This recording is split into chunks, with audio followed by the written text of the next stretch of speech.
અમદાવાદની તમામ શૈક્ષણિક સંસ્થાઓને એએમસી દ્વારા નોટિસ પાઠવવામાં આવી છે। શૈક્ષણિક સંસ્થાઓએ પેઢી તરીકે નોંધણી કરાવી પ્રોફેશનલ ટેક્સ ભરવા નોટિસ આપી છે।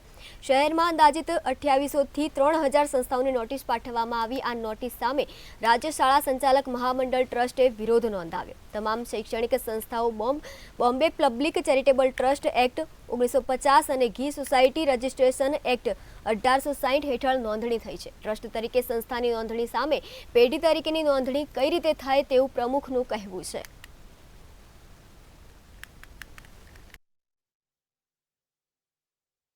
છેલ્લા 4 મહિના અમદાવાદ મ્યુનિસિપલ કોર્પોરેશનના અધિકારીઓ દ્વારા નાનામાં નાની બાલ મંદિર અને મોટામાં મોટી કોલેજ દરેક સંસ્થાઓની અંદર જઈ અને પ્રોફેશનલ ટેક્સ સંદર્ભે નોટિસીસ આપેલ છે।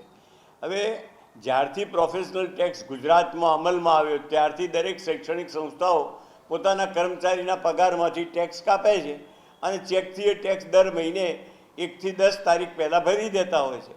પણ આ જે અમારી શાળાઓમાં અને શાળાની ઓફિસોમાં જે એએમસીના અધિકારીઓ અથવા જે બી એસએ આવ્યા એમનો હઠાગ્રહ એવો છે કે તમે પેઢી તરીકે તમારી સંસ્થા નોંધાવો। હવે શૈક્ષણિક સંસ્થાઓ ટ્રસ્ટ તરીકે નોંધાયેલી છે અને પેઢી તરીકે નોંધાવવાનો કોઈ પ્રશ્ન જ ઊભો નથી થતો।